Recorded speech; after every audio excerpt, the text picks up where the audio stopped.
wording icyo nicyo abantu bibeshyaho nta kintu wakora cyatuma Imana ihindura ibintu nicyo abantu bibeshyaho birashoboka ko I am not older than you ahubwo ikingira older than you nuko my spirit was released from spiritual world to this physical world. Mine was released before than you. Bitewe n'icyo Imana ashaka kunkoresha. So gusanga the mind has been there forever. Of course, twese we have been there. Niyo mpamvu abanyarwanda twemera ngo basubiye mu nda y'inyoni. So ni ukuvuga iki spiritually iyo upfuye the spirit turns back. Now Imana ikuzi ifite na plan why God brought you to this world. Iyo plan niba utanayizi you go back to God in a spiritual world. You talk to God, ask God to enlighten you, to tell you the purpose of your life. Ako kabanze kinjire.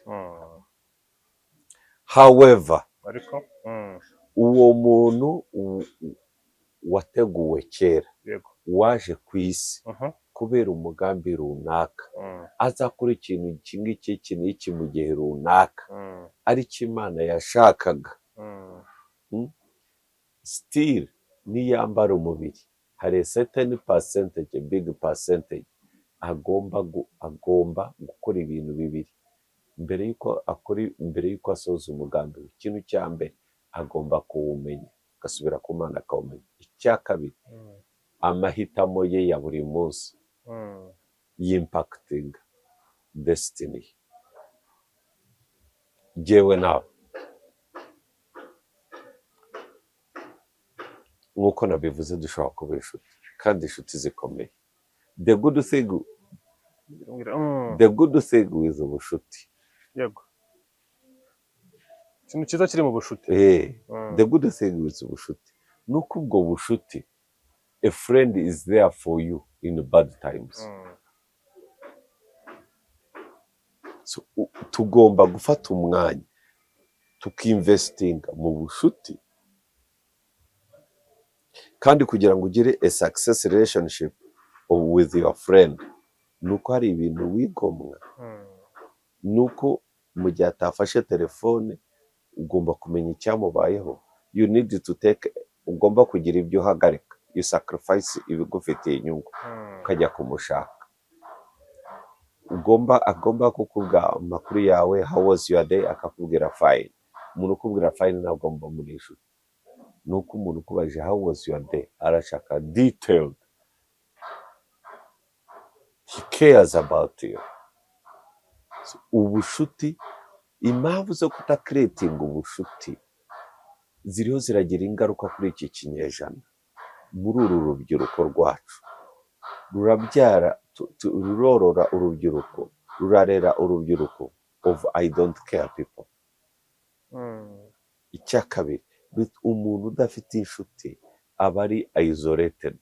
Hari abantu bagira inshuti nyinshi ariko badafite za nshuti nyazo, za zindi zijya kugushaka mu bihe bibi, za zindi wakwimenera inda ukumva atari buguterere hanze, wa wundi wabwira ikibazo naho atagira icyo akora byibuze mugasenga, wa wundi naho mutasenga basi ashobora kuvuga uti reka mfate uyu munsi wanjye, I go find Igiraneza wherever he is in bed feeling somehow bored or depressed, we sit on his bed to watching a movie.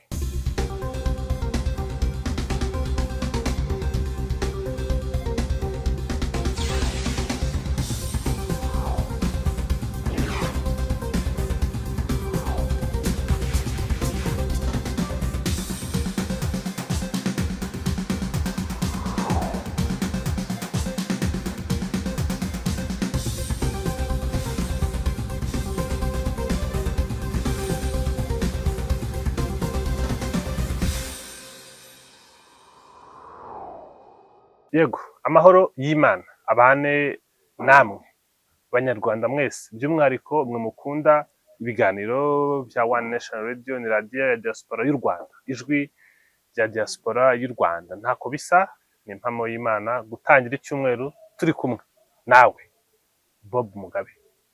urakoze cyane, ni iby'icyubahiro kuri jyewe kuba hano. Dutangiye icyumweru nibyo, ariko tunagitangiye neza, nibyo gushima Imana. Ibyo ntabwo ari neza cyane. Oh boy, what went wrong? A lot went wrong. Oh, A lot went left. nothing went right. A lot went left. Mm. Some went right. Oh.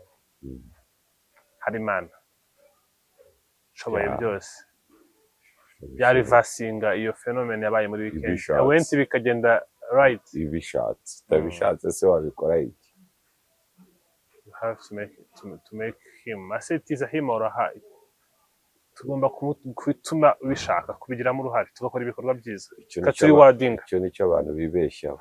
Nta kintu wakora cyatuma Imana ihindura ibintu. Nicyo abantu bibeshyaho. Hari yarambwiye ngo ubuzima bw'umuntu buba buri premeditated ari yakoresheje niba ngo kizaba ku muntu nyagasani abakize. No muri Islam iyo principe murayigira. Ariko njye I don't agree. Ntago nyemera. Akazi kawe. Wanda ushaka kubaza umbwire. None se ubwo Imana tuvuga wenda. Mwita gute mu cyarabu muri Islam? Imana. Ikintu cyo kuvuga ngo kadare. Oya. Kadare. Hari iyindi ukuntu bayita muri theology yabo. Hari ukuntu bavuga yuko ikintu cyose gihari cy'Imana barakugeneye ntabwo gihinduka. Ni kadare nyine nigena. Igena. So igena bafite ukundi baryita. Kadare ni icyarabu gisanzwe cyo ku street. Oya. None se muga wenda sibyo nkubaza ikibazo kimwe. Nk'umuntu wenda wakoze genocide. Imana yamushyize ku isi izi ko yakoze azakora genocide. Imuha iyo destiny. Hanyuma umuntu wese uzica twizera ko azajya mu muriro. Imushyira ku isi imuha destiny yo gukora icyaha nk'icyo ngicyo kugira ngo azasoreze mu muriro. Mujyane muri Bible. Njyana muri Bible. Jeremiah, igitabo cya Yeremiya. Fungura. Fungura. Yeremiya igice cya mbere. Ariko yaba ari ikintu uzi Bibiliya pe. And I love it. I thank you. Uko ibyo nzimba mbizi, ibyo nazimba. Yeremiya igice cya mbere. Hera ku murongo w'icyenda numve. Kwanditse ngo Uyeremiya se. Yego.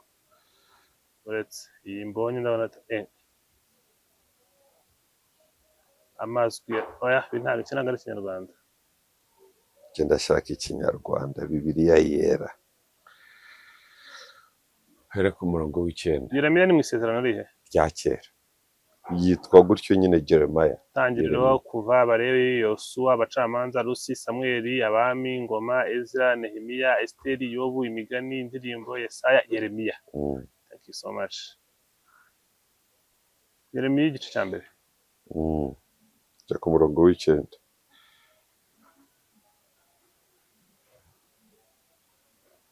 Tubona ari kuza mu by'Abaheburayo.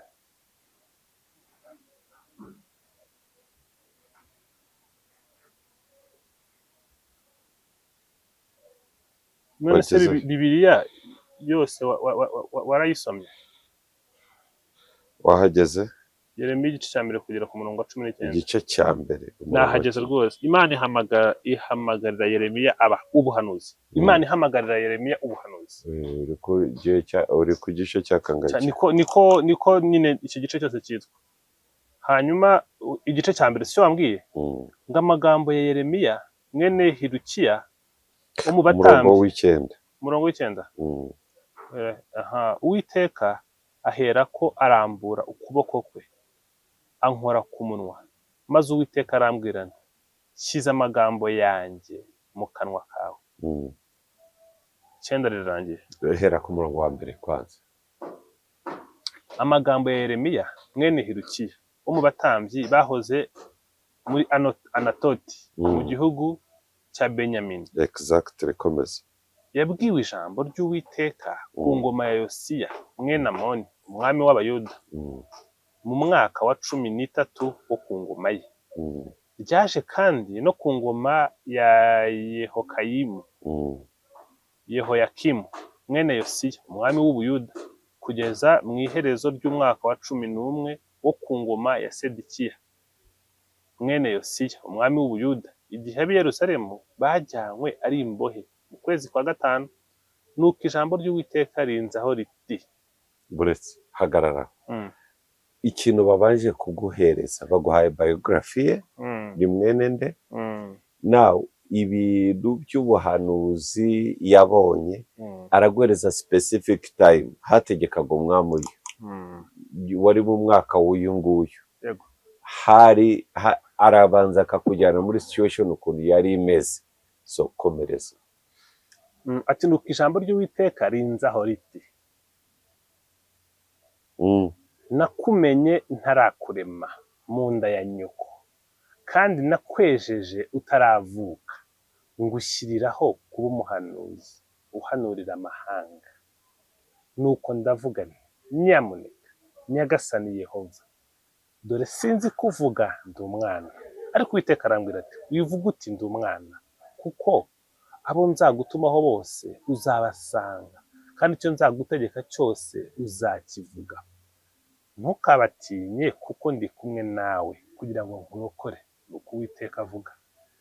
Uwiteka aherako arambura ukuboko kwe ankora. Urebye nashakaga umurongo wa 5 wawubonye. Nawubonye. Bijya mu itangiriro. Genesis.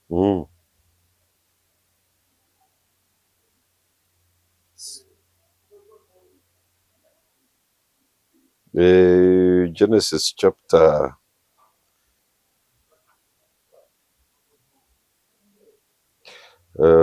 Genesis chapter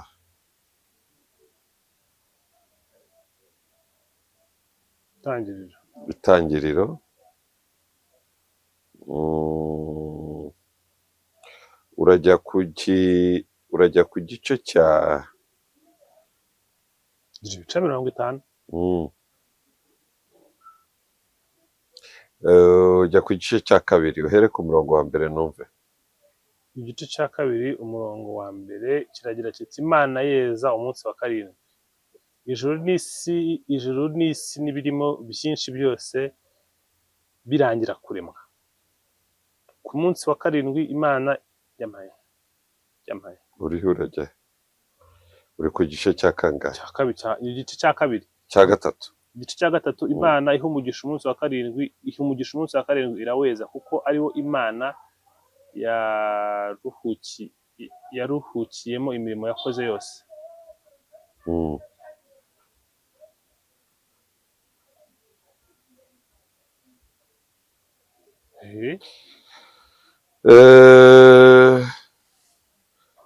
Icyo nshaka, ndashaka ibice 4 uhereye ku murongo wa mbere, hanyuma nkagira icyo mvuga gatoya. Okay, Imana ishyira Adamu muri Edeni. Yego. Uko umurongo w'umunani ugira uti Uwiteka Imana ikeba ingobyi muri Edeni mu ruhande rw'uburasirazuba, yishyiramo umuntu yaremye. Umurongo wa 12. Kandi izahabu yo muri icyo gihugu ni nziza. Yego. Hangane telefone yanjye irifata ikizomenga nkayikorera zoom out. Izahabu yo muri icyo gihugu ni nziza, iyo niho hari ubushishi buva ku giti bwitwa budora, n'amabuye yitwa shohamu. 12 kiganjaka nkomeza. Undi witwa Gihoni, ari nawo ugose igihugu cyose cy'Ikushi. Undi witwa Hidikeru, niwe uca imbere igihugu cyitwa Yamaye.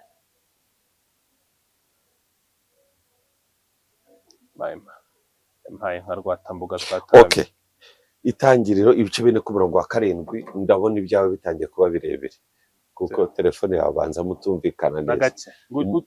Ibice 4 ku murongo wa 7 gusa nagiye ikiganiro cyane. Ibyo wambazaga. Nukora ibyiza ntuzaremwa, ni ikibazo. Ntabwo uzaremwa. Nukora ibyiza ntuzemerwa. Okay, nukora ibyiza ntuzemerwa. Yego. Ariko nudakora ibyiza, ibyaha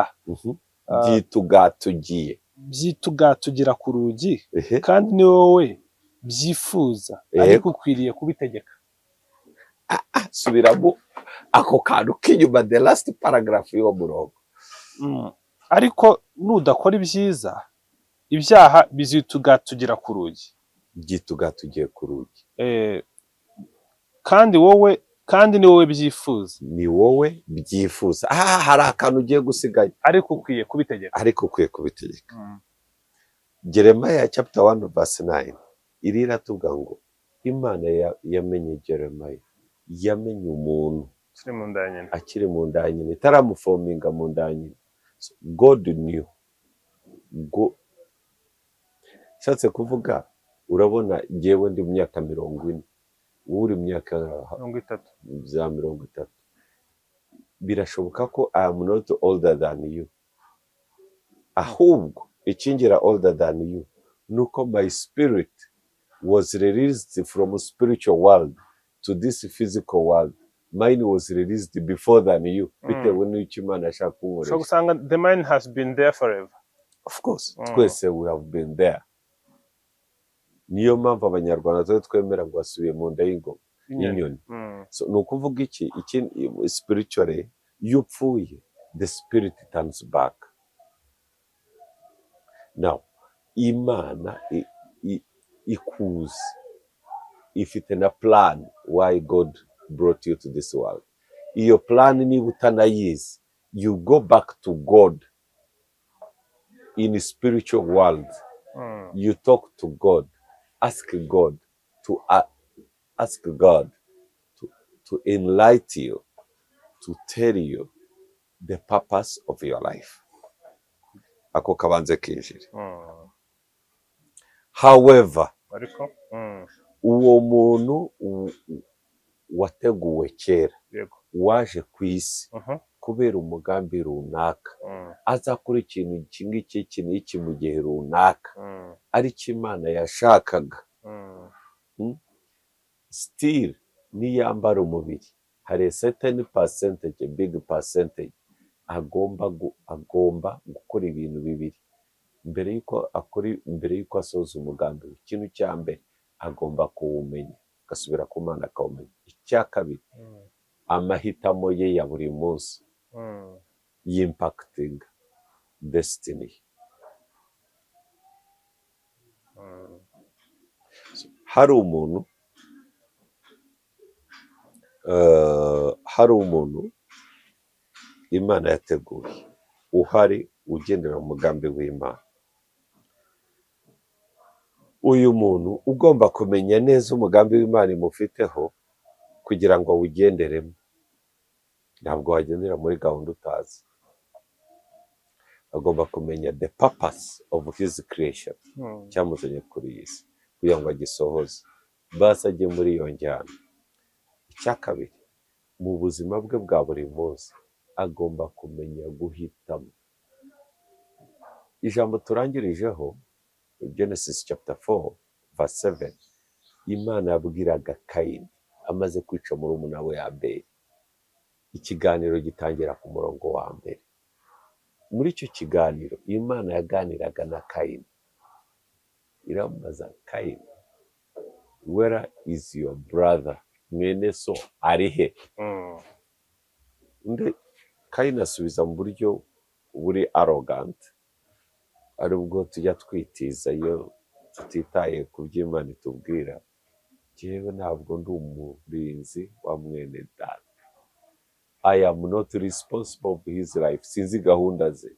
Arakuze, he's old enough to take care of himself. I'm not my brother's keeper. Now, Imana irongera inusinga ikindi kintu gikomeye kuri Kayini. Kubera iki mu maso hawe hijimye?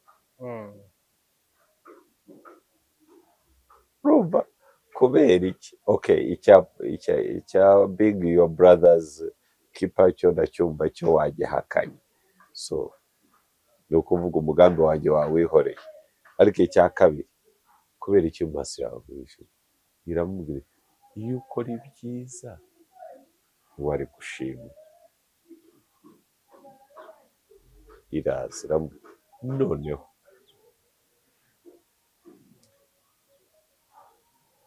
ibyaha byitugatugiye imbere y'umuryango wawe, kandi ni wowe bishaka. Mu yandi magambo, ikintu kinandukanya nawe burundu ni ibyaha. ariko ibi byaha ntabwo biri kure, byirundaniye, byitugatuye, biriho birasunika umuryango wawe, kandi ni we bishaka, ni we wo kubitegeka. So iyo choice y'umuntu irahari, gutegeka, kwanga, guhitamo, kavuge ibi simbihisemo mpisemo iki. I can tell you without any fear of contradiction yuko nonaha ngaho ubishatse, nonaha wahatangira ubuzima bwawe ukabugira bushya, simply by adjusting your choice.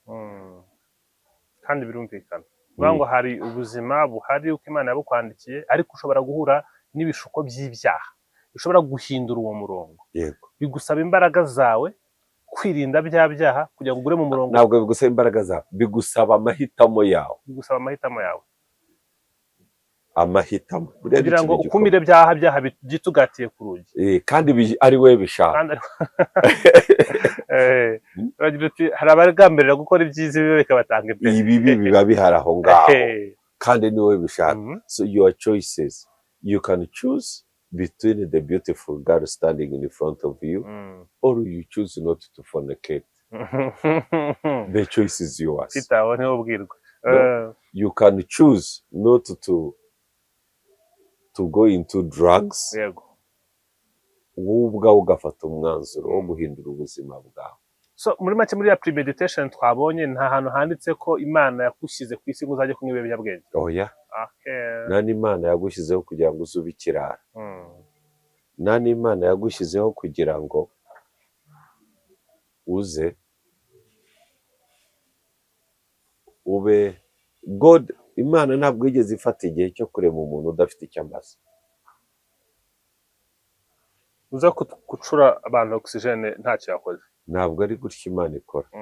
Imana ntabwo iba yarafashe igihe cyo kurema umuntu igahuza abantu babiri bagakora imibonanompuzabitsina, ugatwita hakavamo umugabe udafite icyo amaze. God cannot take that chance of releasing a spirit and have a body form to be useless. However, we have useless people. Now, how do people become useless? Chambere, but by not knowing their purpose of creation. Number two, by bad choices. How are they supposed to know their purposes? Ni gute bagomba kumenya intego bafite kuri ubu buzima? Urakoze. Intego yo kurema uyu muntu yatumye uyu muntu avuka akabaho. Hari icyo agomba gukora, hari icyo agomba gusohoza in a specific time. Iyo ushatse kubimenya, you go back to the spiritual world. Urapfa. Wowe urema ubusabane bwawe n'Imana, a conversation with God, a relationship with God, an intimacy with God, a prayer life, talking to God, but also listening from God. Icya kabiri, by yourself cyangwa hari channel runaka indi nta zindi channel.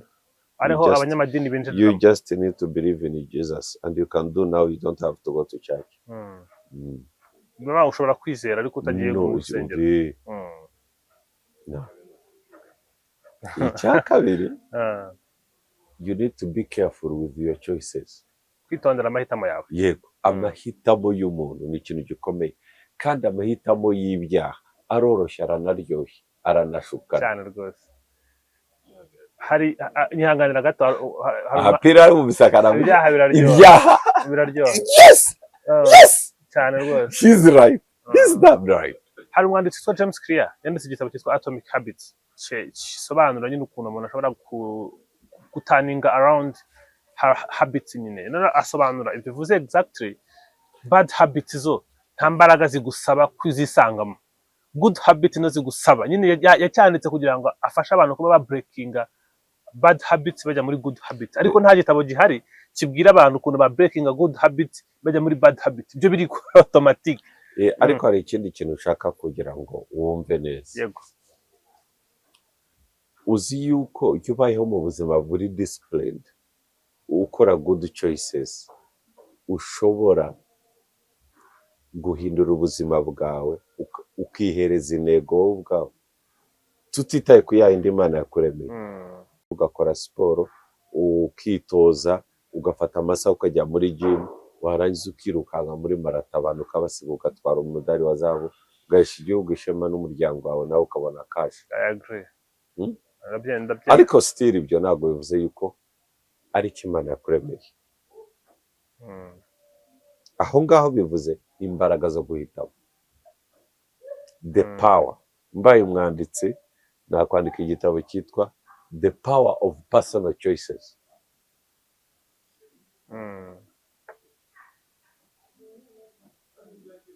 Kubasha kumenya guhitamo neza. Yego. Ugahitamo kandi amahitamo ahagorera, amahitamo meza, nagusaba icyo wigoma. Amahitamo atagusaba icyo wigoma uzajya wagendera kure. Amahitamo ubona buriya ngira ikibazo y'umuntu tuganira nkamubaza ikibazo kiri complicated akaba agifite igisubizo cyoroshye, uwo muntu amenyereye ubuzima bwa shortcut. Uwo muntu amahitamo nta kintu amubwiye kuko afite ibisubizo byoroshye by'ibibazo bikomeye. David yagiye gutamba, Dawidi wo muri Bible yagiye gutamba igitambo, Imana imubwira igitambo agomba gutanga, arangije ahura n'umuntu w'Imana, aramubwira ati ibyo bimasa nabiguha byose n'igitambo ukagitambira iwanjye for free. Dawidi aravuga ati nkurahiye Uwiteka sinatambira igitambo Uwiteka kidafite icyo kintwaye, which doesn't cost me anything.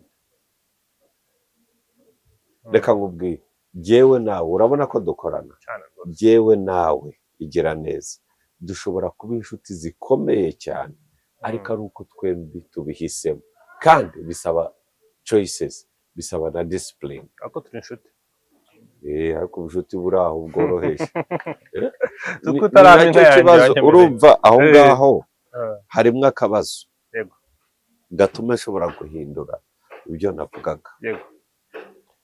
Not kubihindura ngo nabivuguruza, ahubwo ibyo navugaga ntabwo urugero rworoshye. Buriya jyewe nawe nk'uko nabivuze dushobora kuba inshuti kandi inshuti zikomeye. The good thing with ubushuti. Yego. Ikintu cyiza kiri mu bushuti. The good thing with ubushuti nuko ubwo bushuti, a friend is there for you in bad times. So tugomba gufata umwanya tukinvestinga mu bushuti, kandi kugira ngo ugire a success relationship with your friend nuko hari ibintu wigomwa. Nuko mu gihe atafashe telefone ugomba kumenya icyamubayeho. You need to take, ugomba kugira ibyo uhagarika, you sacrifice ibigufitiye inyungu ukajya kumushaka.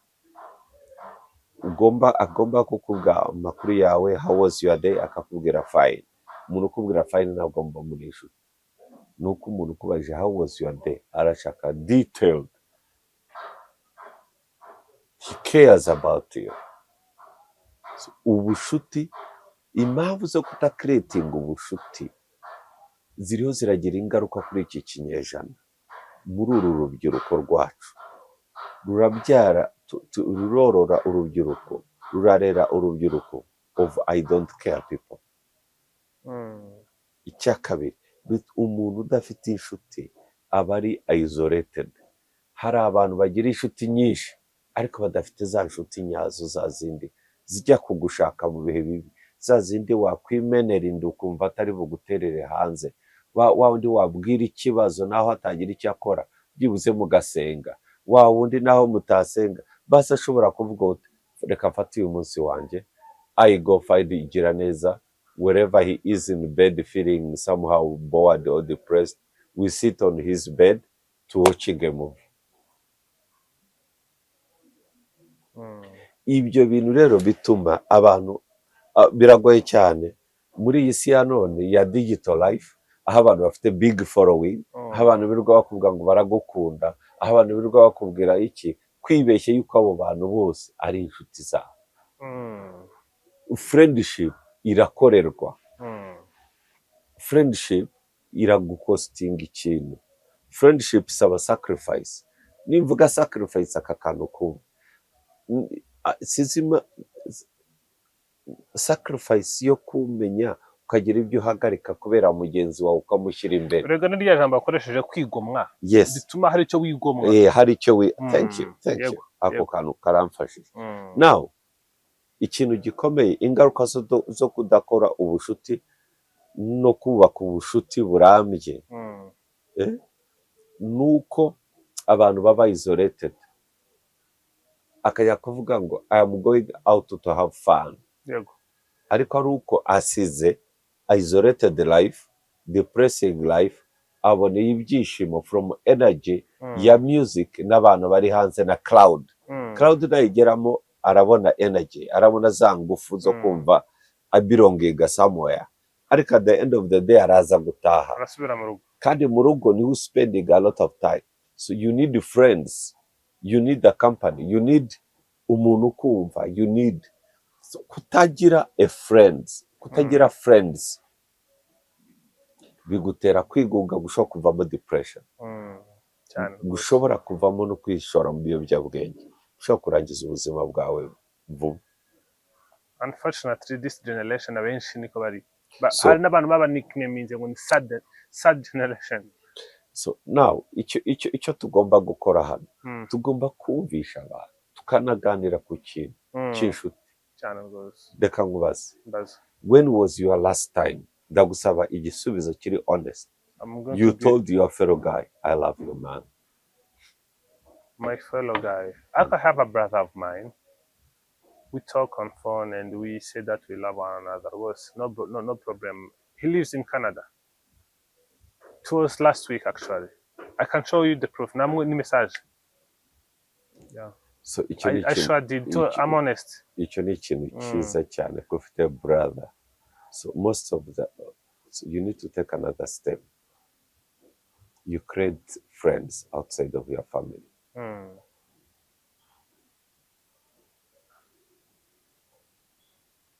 Niyo mpamvu n'abasore bashaka barimariya, mbere y'uko bimariya bagafata icyumweru ngo cyo kujya gusezera ku basore babo, inshuti zabo, bakajya mu kabari bakanywa iki.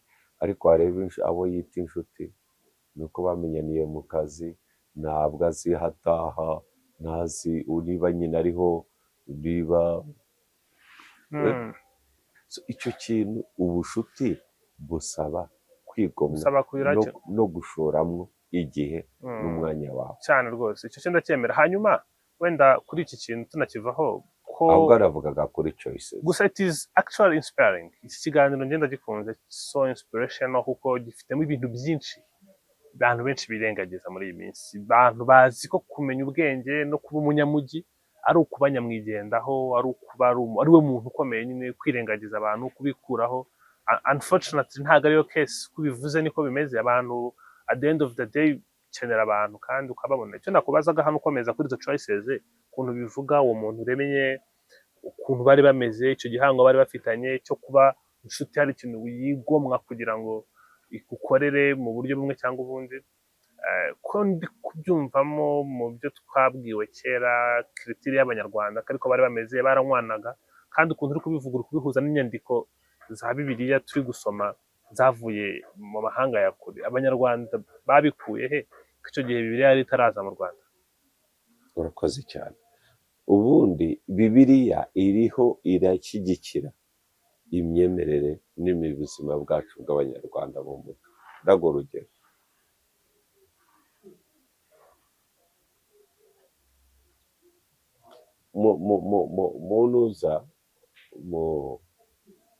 mu Kizuru bagira umugani bavuga, umundu wa mundu awa batu, umuntu aba umuntu kuko ari uw'abantu.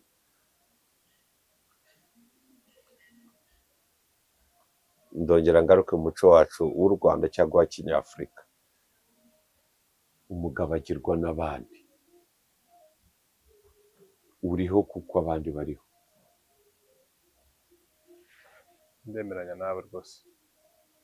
Mu mategeko twemera ko umuntu ari gatozi, ariko twemera ko ari gatozi cyane cyane mu gihe arimo gukurikiranwaho icyaha. kugira ngo bidatwara abantu benshi. Kuko iyo ni prinsipe y'ubutabera, ariko ndiho kuko turiho ibyo ni ukuri mbere y'abandi. Ni nayo mpamvu ubushize tuganira ko umugore yafatwaga mu Rwanda rushize, nuko umugore byari byoroshye kwemera ko umugore yabyaye umwana w'uriya mugabo, ariko ntabwo ari gutyo twabyemeraga. Umugore yabyariye igihugu. So this community aspect, this social aspect ya kinyafurika ni nayo iturukamo iyo abahanga badevelopinze bita filozofi y'ubumuntu. Ubuntu.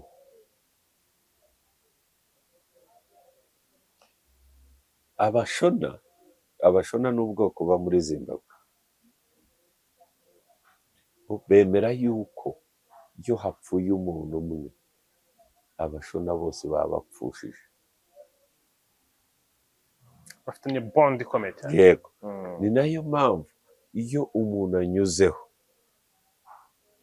umubiri we yitabye Imana, bagiye kumushyingura, Abashona bose barahagarara bakubika imitwe. A very beautiful culture. Umuco mwiza cyane. Muri Uganda, iyo imodoka yikoreye intumbi irimo kunyuraho, abantu bose barahagarara.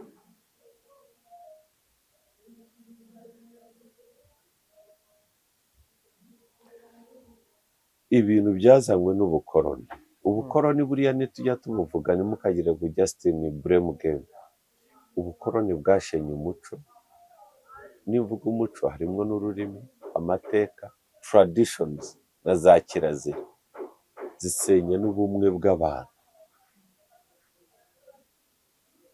Icyo mpfana nawe kiragabanuka. Bishingira ko baza gusuzuma niba izuru rireshya. Bisenya umuntu w'imbere, spirituality. Tradition yacu ishingiye kuri spirituality. Baza gusenya iyo spirituality, bintroducing ikisimbura cya Christianity, ariko nayo batazanye neza kuko bayizanye mu ishusho y'ubukoroni, bayiherekeresheje imbunda. Bakaduha Bibiliya bagatwara ubutaka, bakaduha Bibiliya bakatuganirumiriza tubonane n'Imana, twahumura tugasanga dufite Bibiliya mu ntoki, ubutaka bambwijyanye. Ibintu byaje aho ngaho bikubitanira aho tugeze aha ngaha, at the rise of capitalism. Izi bihuhura ibihuhura byose. Umugabo urakoze cyane. Nkeka ko ikintu cyiza abantu bakwiriye kumenya, ariko ntabwo navuga ngo byararengeranye. Biragoye ko twabivuze unabivuga, gushyiraho ibintu byiza bigusaba imbaraga, ariko ibi byo birizana kongera kugarura ubu bumwe, kongera kugarura uyu muryango. Duhomba ibintu byinshi unfortunately kuba dutatanye, ariko I believe ko hari abantu nkawe n'abandi bantu batandukanye b'incabwenge babona akamaro ko kuba umwe, akamaro ko kugira ikintu muhuriyeho kinabahuza, kugira imico, kugira imiziro, kugira n'ibintu byose bituma mwubaka ya community, kugira ngo mubashe kuba mwagira n'ikintu gikomeye cyane mugeraho, yaba ari icyo mwubatse ndetse n'icyo mufite munizera. Ubona ko n'ibyo kwizera bihari muri iyi minsi ni bikeya, ntabwo bikimeze. Akantu gusa ko nashimangira, a man, ikiremwa muntu, is a social being. L'homme est un être social. Ubwo ndabivuga gute mu Kinyarwanda? Umuntu nyine ni uwo mu bantu. Ni umuntu mu bantu. Ni umuntu mu bantu, yego. Sibyo? Umuntu ntiyabaho atari mu bantu. Ntabwo bishoboka. Muri make hari ukuntu iyo uteye when you go out, iyo wasohotse, okay? Hari abantu bashimishwa na out, kuko umuntu uko ateye spiritually, ya energy y'abantu bahuye barimo kuganira, nayo iyo energy arayiborrowing, akayigiriye. Ni nayo mpamvu abantu bishima when they go out. Wow, we had fun, it was a big crowd, it was what? Nuko ya borrow with your energy. Mm. Icya kabiri uzareba ubu ngubu hari abantu, hari filozofi irimo guteza imbere ibyo yo kudefininga abantu socially, ikavuga this is extrovert, uyu nguyu ni Ni introvert. introvert, yego. Ariko uko byagenda kose introvert needs friends, kandi bakenera cyane abantu babumva. Mm.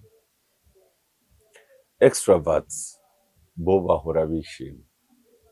Bo bari open, introvert ameze gutya, extrovert ameze gutya. Eh, Ba introvert barigunga, baba And bumva bafite agaseko ex- gato. and Extrovert. extrovert they give energy, introvert they receive They energy. need energy too. Mm. Ibyo byose ntibyashoboka nta nshuti. Nongere akandi kantu, niho nakubwiriye cyagiye tuganira, nakubwira ngo umuntu utarabonye amahirwe yo kugira inshuti zimwumva, inshuti zimutegera amatwi, inshuti zihereza ibitekerezo byawe ishingiro, bashobora no kugukosora ukabyumva. Mm. Uwo muntu iyo yakuze nta nshuti afite, ibitekerezo bye batabihereza agaciro, adahabwa ijambo ryo kuvuga, uzamwumva uko muganira n'abantu, ijwi rye rirushaho kuzamuka. Mm. Uzi impamvu ijwi rizamuka? Arakonteyiniga puresha imubwira kugira ngo ibitekerezo byawe byemerwe, aba bantu bakumve, nuko ugomba kubihatiriza. Mm. Ijwi rikazamuka atanabizi ko rizamutse, wanamubwira ngo gabanya volume akakuvuga ngo niko mvuga mu buzima busanzwe. Nuvuga ngo kubera ubuzima wabayemo bwakumvishije ko utashobora kumva mu buryo buri naturally. Gusaba izindi extra effort. Kuko buranakubwira yuko ubundi utagira igitekerezo mu bantu, kandi ibyo byose bikorwa n'umuryango, ariko bikubakwa n'inshuti. Friends.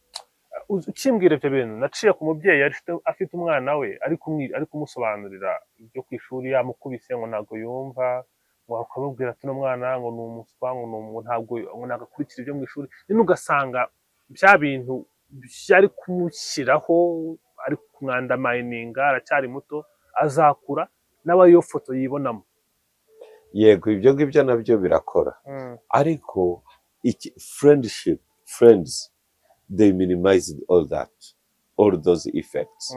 Ntabwo shyigikiye ababyeyi bakubita yiga, ariko rero si ishyigikiye umwana watsinzwe ngo niba byakoraniye ngo umwaka utaha uzabikora neza, ukarera abajeyi.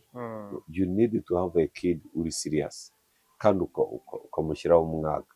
Buriya ni nacyo kintu ababyeyi babiri bamara. Umwana akurerwa afite se na nyina, they tend to gucreatinga bond ihamye cyane n'umwana we, hanyuma se agomba kuza as an authority. Ibi birakora hanze, turiho turakurera, ariko ibi birakora, ibi ntibikora. Akagukanga ukagira ikintu wikanga, ntabwo ari ukuza ari intare, ariko still akagukanga, don't do this, don't do this, you break this, I will hold you accountable for it. Uri uranyumva? Kandi mu gihe umubyeyi iyo yoroheye umwana, umubyeyi wundi w'umugabo agomba kumushyiraho igitsure. Mu gihe umubyeyi w'umugore afite igitsure, umubyeyi w'umugabo agomba koroha kugira ngo hatange balance mu buzima bw'umwana. So iyo umwana arezwe na single moms, bimusaba yuko byibuze uwo mwana agira mentors in leadership. Yewe nanjye ubwanjye wicaye hano imbere yawe, I have a mentor. Ni gute wumva yuko ujya mu bintu utazi ushaka kugeraho udafite a mentor? Ni gute ubundi wumva yuko there is no authority above you? Ni gute utabanza kugisha inama? Ese ibi bintu bimeze gute? Kandi nujya kugisha inama, jya ujya kugisha inama witeguye kumva ijyanye n'ibyo ushaka kumva n'itajyanye n'ibyo ushaka kumva, kandi wite cyane kujyanye ku byo udashaka kumva. Ndaguhereza urugero muri Bible. Umwami Yahabu yateranyije abahanuzi bose, arabavuga ati ndashaka gutera. igihugu Syria bishaka kuyiterera none muhamagara umuhanuzi mukuru uyoboye abandi. Umuhanuzi mukuru yari yifatanyije n'undi mwami. Umuhanuzi mukuru araza ati jyewe Imana yanyeretse yuko uri butsinde. Abahanuzi bose bajya inama bemeza yuko bari bube positive ku mwami yuko ari butsinde. Haza umuhanuzi umwe wari stubborn wabaga mu cyaro, baramuzana baravuga ati abagiye kumuzana baravuga ati rero umwami arashaka gutera. Abandi bose bamubwiye ibyiza, wowe tukuziho kuvuga ibitari byiza, nuvuga ibitari byiza urahagwa. Kaya akora uwo muhanuzi avuga ijambo rikomeye aravuga murahije ukuri kwisumba byose yuko icyo Uwiteka ari bushyire mu mutima wanjye nicyo ndi buvuge.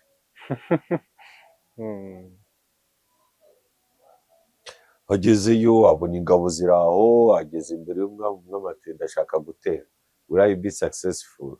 Ndaramureba ko yamaramaje n'ibiki areba iwe, ati yes, ati you will be successful. Turaziranye muhanuzi, turaziranye, mbwise ukuri icyo Uwiteka yashyize mu mutima wawe. Bashaka kumenya icyo Uwiteka yashyize mu mutima wawe. Umwami ati yego. Uwiteka anyeretse Abanyayisiraheli batatana nk'intama zidafite umwungeri.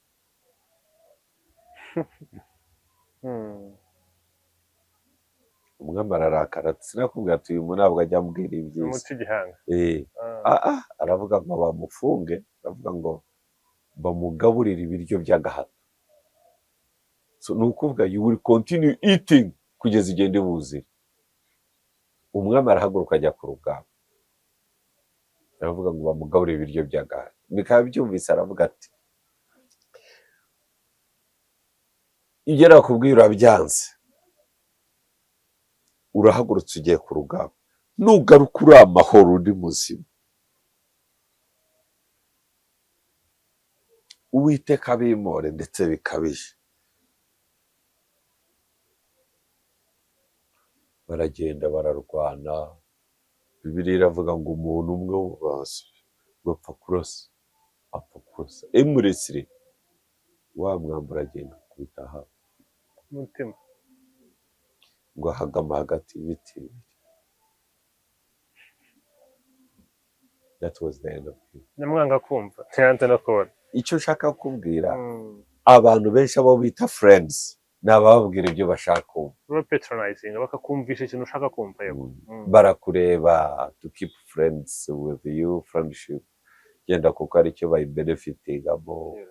Bakavuga ati okay niteranya ndabona yafashe umwanzuro, ukazana egar ukamumuratira ibiki mukaganira, akakubaza kuri behavior, akakubaza igihe mumaranye, akakubaza uko mwamenyanye, akakubaza yarangiza muri make agasetting up ground yo kukubwira yuko she's the best for her kandi he's in love with her, kandi akaba ari haragusaba inama, is it the right girl? Ariko we yabaye determined muri story akubwire yarayinze ground ikujyana muri trap yuko ugomba kwemeranya nawe. Already umwanzuro yawufasha ashaka kugenda along. So ugasanga aho ngaho utangaho igitekerezo uriteranya. Ariko we need to have friends batubwira n'ukuri tutiteguye kuba.